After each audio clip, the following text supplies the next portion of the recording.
What up, my freaks? Ruinous Insight here with another Battlefleet Gothic Armada 2 Skalgrim Mod ship spotlight. So continuing our look at the new ships of the Necrons, we are now moving on to one of my favorite ships, the APOPHIS. The APOPHIS. This is a ship that I really enjoy using, and it feels like it's built for as close as they can get, well, at least as close as the Necrons can get to the types of ships that I really like. It's sort of like the equivalent to the render of the Chaos Fleet, in that it is a close combat oriented ship that's meant to get in close, dish out troop damage, but more importantly ram the hell out of everything and do damage with its close combat weapons. Although obviously it has lightning arcs instead of macros in that regard, it's still a similar sort of deal with one big exception, and that is the fact that unlike the general ships that are sort of meant to be only close combat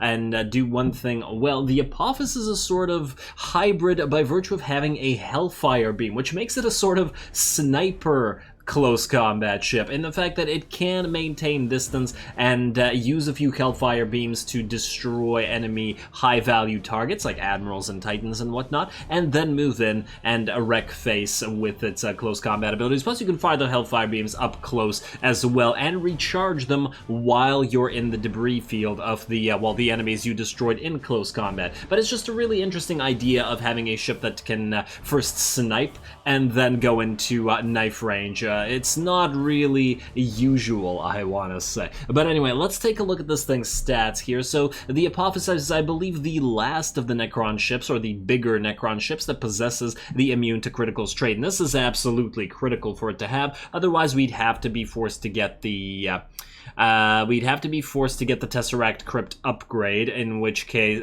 in order to keep using stances and stuff. The criticals are very dangerous to a close combat ship, but fortunately, this thing can survive. And speaking of survival, it's got pretty damn nice stats. 85 armor across the board, similar to a battleship, and a very decent hull, 4750. I mean, in terms of point value, it's about on par, maybe a little bit over. I mean, it really depends on the ship you're looking at, right? Like, the set is under value in terms of points of HP because it's a sniper ship meant to only fight at long distance, whereas this thing is the opposite of it. So it does make sense. A solid amount of HP, especially with the armor and the fact that this thing is probably going to be repairing a lot. In the sense that when you're bringing APOPHISes, you're pretty much always going to be bringing the I keep wanting to say Void Locust Swarm, the Scarab Swarm upgrade, in order to, you know, damage and repair the ships that are in the close combat. Obviously, it has exceptional troop capacity, so a massive amount of boarding damage that all the other ships on the Necron roster don't have. Even the Throne of the Silent King and the Anubis and all that stuff, they're all good troop efficiency. So this thing has got something that definitely sets it apart from all of the other Necron ships. On top of that, it has double spurs and does a lot of damage up close. It's got Space Miners, but that's usually a trait that accompanies the Hellfire Beam, although there are, I think, at least one ship in another roster that has a Hellfire Beam but does not, in fact, have Space Miners. But, you know, this thing does, so I guess it is immune to asteroid damage, although, once again, Necrons don't really care about it as much. Now, the coolest trait that this thing has, other than the Hellfire Beam, of course, is the fact that it's got 500 speed, like the Chaos Render ship. It's meant to go real fast. And it also feels really right, because the Necron ships, in general, while they are fast in this particular mod, in the vanilla, and even in this mod, you have to keep them relatively slow, just by virtue of, you know, balance. If everything was moving at the speed the Necron ships are able to move in the lore, nobody would really have a chance against them. But with the APOPHIS in particular, because of its 500 speed, it feels really right. You can zip around, get into that ramming range really quickly, and then jump out whenever you damn well please, and reorient on top of that. So, well, reorient by, you know, jumping out and then moving away. Really quite nice. I really love this ship. Otherwise, let's see, anything interesting? It does have a decent amount of defense turrets for its cost at 20, similar to a Cairn, double that of the Scourge, which is kind of similar in cost. In fact, wait, the set would be more close in cost, but, you know, why would the set have a lot of turrets, right? I mean, I guess to defend against fighters, but anyway. Anyway, other than that, none of the stats are all that stand outish. We've covered the main ones that are really important, so let's take a look at what the ship looks like and jump into battle with it. Now, obviously, in terms of appearance, it's pretty cool. It does share that prow similarity to the Osiris. Yeah, so it's got these claws up front. Not quite the same thing, but it's got a similar type of design, and similar to the Osiris, it is built around a Dark Eldari ship. We can see the hull in the Osiris there, and similarly we can see the hull in the Apophis. It's like a smaller version of that ship in terms of appearance, and I do like, once again, cohesiveness of design. It does really work because everything feels nice and lore friendly.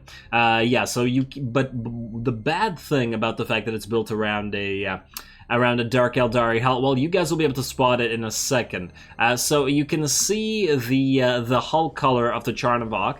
It's light blue or grayish or whatever you want to call this. I have no idea what to call this color, actually. But more importantly, it really does stand out against the hull of the Dark Eldari ship, which does not change color. And in fact, it makes, ironically, most ships look amazing in Mefrit or Thocht, whereas this ship looks a little bit weird. I mean, Mefrit's still okay, but it's still definitely, it definitely stands out. Like, you can really focus on the fact that you can see the Dark Eldari portion of the hull, especially, well, I mean, depending on the lighting, but especially when it's really lit up. Thocht in particular, I think, is kind of weird. I mean, at least the lighting of the Dark Eldari ship is still matching, but it's On the other hand, however, this ship does, by virtue of this thing, look really, really good in the more quote-unquote standard colors. So you got your Tamarin, you got your Neferu. It's almost like this ship was built to be taken out by the Neferu, eh? Yeah, because that does look particularly nice. However, let's see, Charnavok, well, we've already taken a look at Charnavok. It looks nice enough, especially when at a distance. You do need the right color, the right kind of angle on the lights to be able to see the real big difference in the hull and the Dark Eldari portion of the ship. Novak looks okay, and I am, however, going to take this ship as a Novak color scheme or sub-faction in this particular spotlight, just because I feel like the dynasty matches the type of ship that it is. Super aggressive and all that sort of thing. Blood red, very nice. We also have not taken a look at, I believe, Nihilak, which is that telltale blue and a gold highlights. Once again, a little bit stands out a little bit, but it's not that bad. Yeah, alrighty, and then last but not least, I believe Sautek is the only one that we have missed, and, well, Sautek pretty much always looks pretty cool, and interestingly enough, the Dark Eldar symbol on the hull does match, so especially in the right lighting, this looks pretty damn good. But anyway, we're gonna go with Novak this time. This is what we're going to take, and let's get to it. There's really not much to analyze because we've already taken a look at the weapons. I just want to mention it does have 10 lightning arc turrets, so it can fire in various directions, doesn't have to stick to broadside, can still fire forward, which makes sense for a ship that is relying on ramming and using its hellfire beams. 10 lightning arc turrets for 208 points, 280 points rather, is not too bad. It still can definitely destroy swarms that surround it while it targets enemy battleships and high value targets. So I think it's a pretty well designed ship. I really enjoyed using it in the Necron campaign, and I do think I'm going to continue enjoying using it here. Now I'm going to take 4 Apophises as well as 3 Jackals, and this is actually sort of up to you when you build the fleet as to what you take.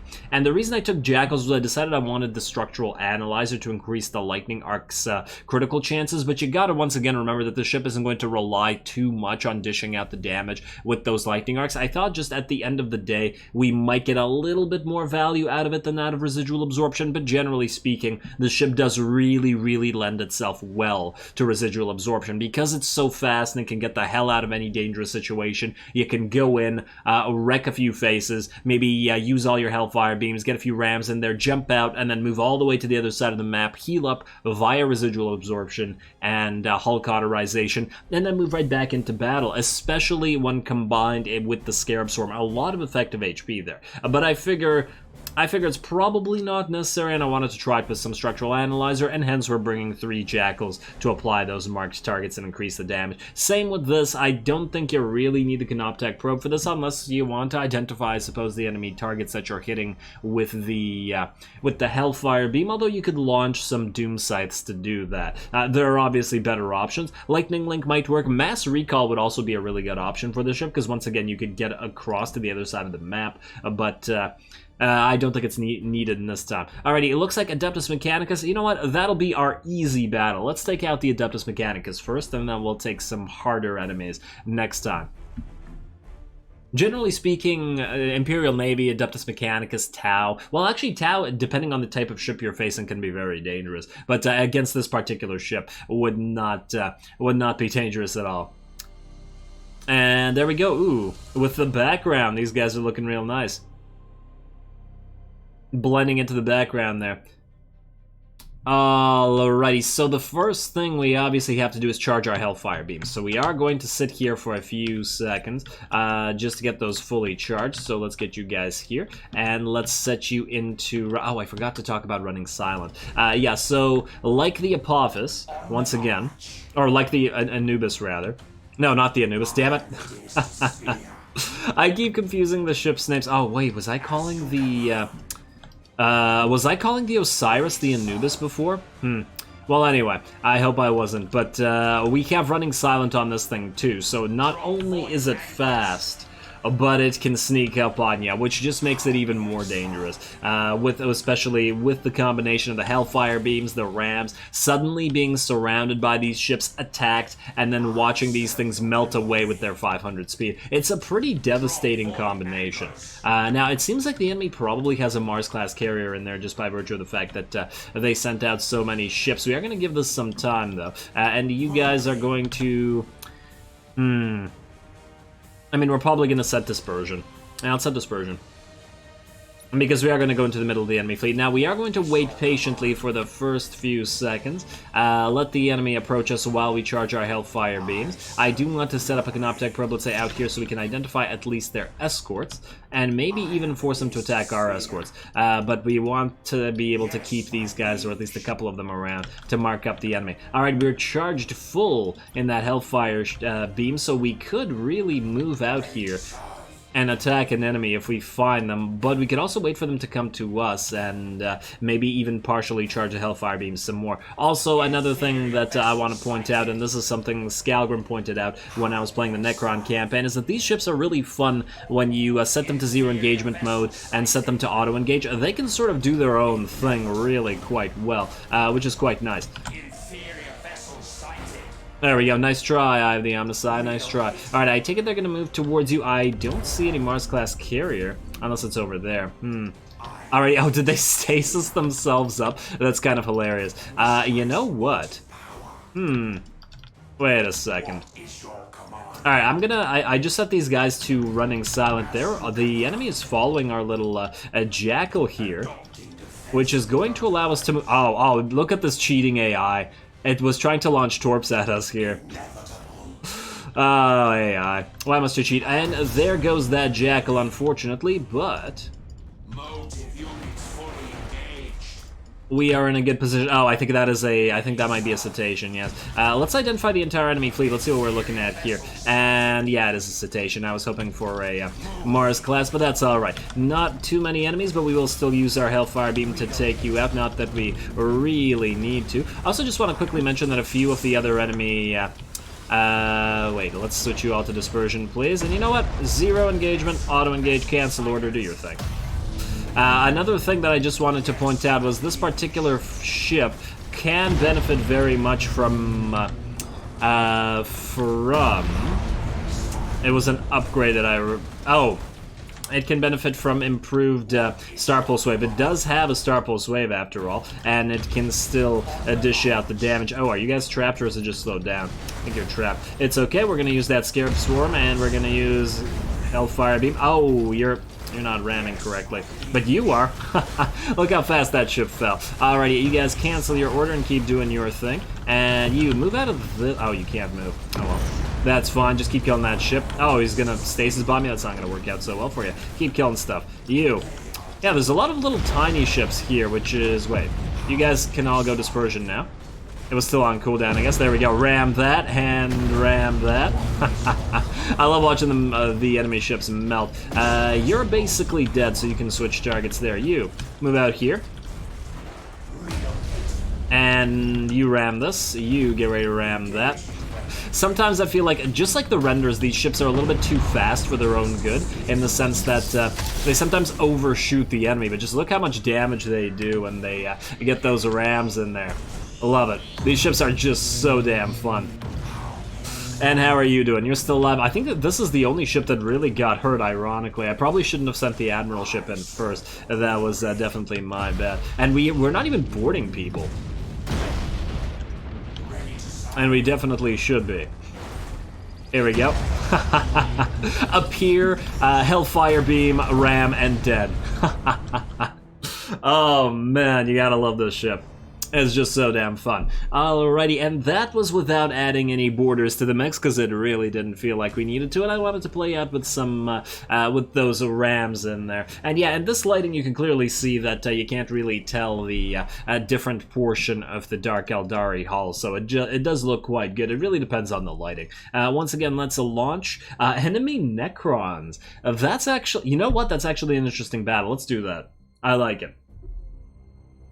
I like it because enemy Necrons also have a lot of mass and do have a ton of armor, but also have the good troop capacity. It's sort of like an interesting matchup because the different types of Necrons, essentially. I like it.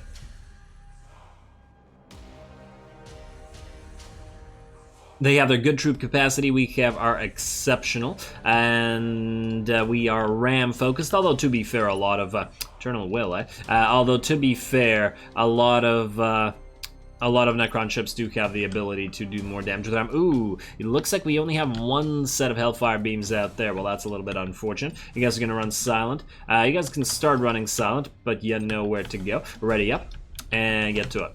All power to motive. Go here first. Fortunately, once again, even if it is across the map, by virtue of the fact that these things are so incredibly blisteringly fast, or they can get to this position. I mean, this is past the halfway point across the map. They're still basically at their starting location. We're already here. Yeah, and the speed is definitely telling at times. Alrighty, move you guys in right here. Let's identify those Necrons as well. Alright, try not to maybe move the APOPHIS, the Admiral APOPHIS in. Alright, you guys start charging up that Hellfire Beam, please. Hey, at least they're not smacking into each other. They're actually doing a great job at that. Surprisingly. Oh, wait, did I speak too soon? Oh no, it passed through the tail of that ship, and we've been identified, unfortunately, which means we can switch to dispersion, which we will in a second, but of course we still want to charge up our Hellfire Beams, so let's wait a few. Now, do we have a Cairn or anything? We have a Scourge. Oh man, these guys also all do have the Star Pulse waves, so that's not going to work out so well for the enemy. Ah, there we go, Scourges. Wait, what? Wow, they brought a bunch of a Harvester, 2 Scourges. It's kind of interesting. Not really a matchup that they could have gotten too much benefit of. Now, another upgrade that could be very useful on this ship is, in fact, the Lightning Strike upgrade. There is one that increases the range of the Lightning Strike to all ships with portals. So while you're charging Hellfire Beams, you could still get those exceptional troops out there. Definitely still some use. Alrighty, well, this ship is moving in, and we still have a few seconds of Hellfire Beam, but to be honest, this fleet, if this is the entire fleet, they're screwed. They're just horribly screwed. You know what? Do we even need to use our Hellfire Beam on you? Yeah, you know what, why not? But they can't even see us here. And that Hellfire Beam is gonna be able to essentially cripple you. You guys are gonna switch to reload, though, instead of dispersion, because there's not a lot of ships. And oh, it's an Osiris. Alrighty, you know what we'll do? We'll send one to each of these ships, and we'll send 2 to the Osiris. As soon as they identify us, that is. These poor Necrons. Oh, they're going after this Jackal here, I guess. Well, that's fine. And down goes that Harvester. Ouch. Alright, you know what? We can use another Hellfire Beam, and then you know what, all of you, switch to 0, auto-engagement, and cancel order. And you can move in, and then start moving. There we go, oh, that poor Admiral. And then you're gonna do the same thing. Yeah, you can see how ridiculously powerful the Hellfire Beams are. They just rip ships apart. And then you guys keep moving, keep killing this thing. And then we go for the Osiris. Oh, man. Yeah, it didn't even need the borders here either. And oh, look, we've lost our first ship, and it's one of our escorts. Oh, here we go. A last ship on the field. You guys can now. We didn't even activate Scarab Swarm either. Who still has their Hellfire Beam? You do, but you're kind of far away. You know what? You guys move aside like this because I want to be able to hit that Hellfire Beam. You move, move, move. And you know what? Start boarding this thing. It's also beneficial that this thing doesn't have to board from the side, it can board forward. Alrighty, Hellfire Beam, it's Awakening Warriors. You get ready to ram, you get ready to board, and everybody shut up and dance. I mean, kill it. And get that Scarab Swarm in there. And oh man, just look at the damage. Hellfire Beam. And just the access to a Hellfire Beam on a ship that costs this much is making it worth it. You're not ramming for some reason, and this is what I was talking about. The ship sometimes having trouble by overshooting the enemy. You can move away, whereas you can directly ram. In fact, you could get one more shot with that Hellfire Beam and it would finish it. Ouch. Yeah, this was not a good fleet for the enemy to send against us. 2 Scourges and an Osiris. Ouch. I mean, generally speaking, not a particularly good fleet to send against Necrons, but we certainly ripped them apart very quickly. Alrighty, let's try something just a little bit tougher. Let's go for the Tyranids. Won't be getting too much value out of our boarding actions there either. Oh, I forgot to say I took the Nightmare Shroud, but you pretty much always take the Nightmare Shroud. Like 95% of the time, that's the upgrade you take. It's just that useful. Yeah, let's go specifically against the Tyranids this time. See how we do. Damn, this ship is strong. I would really, really love a battle that is just Apophises versus Renders. That would make it so much fun. And you know what? Throw some Spartans in there or something too. Just all the ramming and close combat and high troop ability nonsense. Alrighty, ooh, we can charge up right away. Alright, well that's gonna be lovely. While we wait for the Tyranids, you guys are gonna set up into dispersion, because Tyranids, of course. And like so, group 1, group 2, and then we wait. Ready up. I don't know what they brought. It didn't seem like they brought a Titan like the Necrons did last battle. Let's send you out right there. And then let's see, Hellfire Beam. Well, I do recall that the Tyranids do get to you fairly quickly, so aha, there we go. And what do we have here? A hive ship. Would have loved to have seen the enemy admiral right away. In fact, wait, you guys move a little bit closer. Oh, look, they can see. Okay, let's slow it down to normal. Slow down. Slow down. Okay, slow down. I keep missing the button, damn it. Alrighty, what I wanted to do was get the hive ships with some damn Hellfire Beams. There we go. And another hive ship. I mean, Tyranids may be dangerous, but these are still Hellfire Beams. I mean, one of these guys is already dead. One of the hive ships is already dead, I mean. And the other hive ship is already dead as well. Hey, you want to ram? You want to ram, eh, buddy? Alright, well, you 3, go up ahead. And activate. Auto-engage, close combat, cancel order, go. Yes. Alrighty, and now the swarm is going to fall. Let's apply marked to the enemy so that we can damage them further and just kill them all with rams. Going to save this one Hellfire Beam if, in case there's another hive ship out there with the Admiral. Yeah, they're absolutely slaughtering the Tyranids, but that was partly because the enemy hive ships, they just came in without the swarms sort of defending them, and thus both got destroyed by a pair of our Hellfire Beams. Alrighty, where's the enemy admiral is what I'd like to know. He's hiding somewhere. I don't think we destroyed him. Fully engaged. Ah, there we go. There we go. You, take him out. Alright, well, the Tyranids didn't turn out nearly as difficult as I thought they would be. Not even going to get a ram in here. Very nice.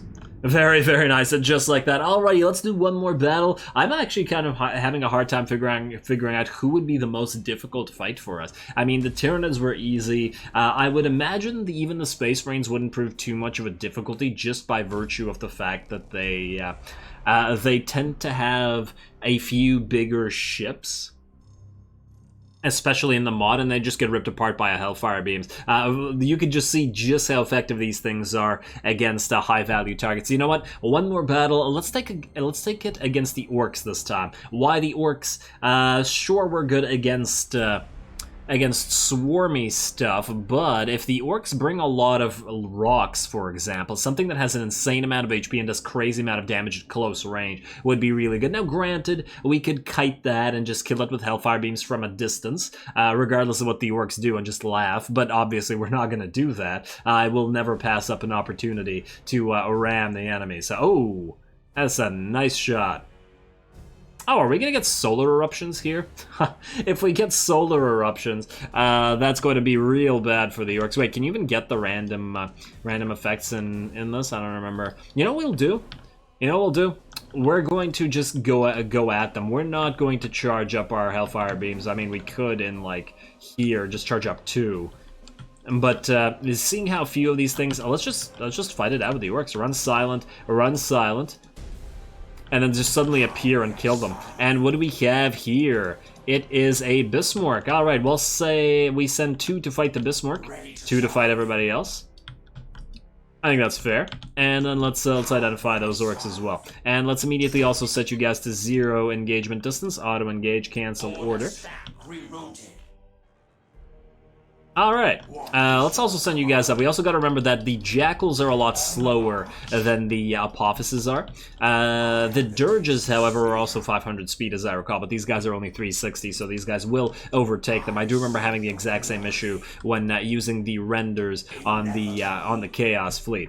Anyway, just a couple more fights here. I honestly don't expect this to be all that difficult either, although without the Hellfire beams to rely on, it should be quite a bit nicer. We could also hide here and dish out some damage, but no, we're gonna take the fight to them. This is Novak Dynasty after all, and they'd appreciate it. All right, here we go. Switch to dispersion. You guys, you know what? Switch to dispersion as well. Let's get ready to move in. And well, actually, no, just cancel order. You go after this guy. You guys go after that Bismarck. In fact, we can move you in. Right there, and well, I guess this time we are going to start boarding. If we're not going to be using the, oh, fighter's cute. You know what, we're gonna let them hit.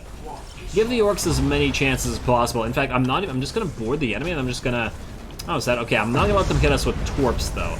That would be a little much. Let's do this, and then we're just gonna watch these guys do their own thing. Cancel order, do your own thing. And, oh, okay, you know what, we should probably, we should probably light the enemy up, though, or mark them up, rather. Right there, as soon as we get closer to that Bismarck, Bismarck's getting rammed. There we are. And this Admiral is having a really bad day. You also gotta love the way that these claws look like. They definitely look like they're meant for ramming. And down goes their Admiral. Well, let's see what we got out here. You are you're a big rocks. I thought I saw a boom, boom flinger right there. Yeah, okay. You activate Scarab Swarm and keep ramming. And you guys, move in, keep lighting the enemy up. How's that Bismarck looking? Ooh, you've actually started to do a decent amount of damage to this one ship. You know what, you move forward and start ramming. You can also fire your Hellfire beam at it now, though. Hey, why? This one really doesn't want to move forward, eh? Look at this. I think it's thinking that it's going to ram our own ship, unfortunately. You know, move here, and then move like this. Forward, forward. How are you doing, Admiral? Yeah, this is fine. We're fine. Everybody use the Star Pulse Wave. How about we could still use more Hellfire Beam shots? Ooh, looks like the Boom Flinger wants to play. You're almost dead, but we can move you out. Oh, what's dropping your HP? Switch to Hulk, reactive hull, and then just go hide somewhere. Look, you're so fast, you can get to safety really quickly. which is another really good benefit of these guys, because these two ships are unhurt. Alrighty. Now the Orcs did, I think they did better than anybody else, I mean, considering. Okay, let's not have that hit one of our own ships there. There we go, and then it's just this Boomflinger left, looks like. You come back in. Now you, once again, could get out just like this ship. It is repairing already. Oh, and there we go. A battle is over just like that. Orcs really didn't stand a chance, but they made a good showing of it, although, to be fair, a lot of the damage was most likely a damage to ourselves. Another kind of interesting way to use these ships in theory is to get the lightning... to get the lightning strike upgrade, right? Remember, they have exceptional troop capacity, so you get the lightning strike upgrade with the Eldritch Bridge. You move in close enough to get exceptional borders across on every enemy ship that's in range, and then you jump away or fly away, because nobody can catch you with the exception of just a couple ships in the game. And thereby, you can use this kind of like a carrier fleet and cripple all of the enemy ships and turn them into drifting hulks or damage them so heavily. In fact, you can really quickly apply criticals, well, to those ships that aren't immune to criticals. You can apply that to enemy engines, making it absolutely impossible for the enemy to do anything to you. This ship has the potential to be really, really annoying, and as I've said, I really like that it's got a lot of options with the possible upgrades that you can take. Once again, we saw that ship get badly hurt. It could have used that residual absorption to go hide, come back with like 75% of its HP or whatever, or 50%. I don't remember what the cutoff is for the regeneration and how much you can actually get back. But the important part of that is it could have come back after repairing a lot because it got away so easily, and it got away with like 50 HP. Or 24 HP, or something silly like that. A ship that doesn't have the Necron ability to jump away and that speed would not have been able to achieve that sort of thing. It would have just gotten gunned down, especially as the AI sometimes does a decent job at focusing weaker ships. Anyway, that's it for this particular showcase. Hope you guys enjoyed the Apophis. Once again, one of my favorite ships up there with the Nyadrazatha, and I think you can see why. Hell of a fun time. And next time, more Necrons, so stay tuned. Don't forget to leave a like and comment for your friendly neighborhood heretic. All glory to the algorithm, and thanks for watching.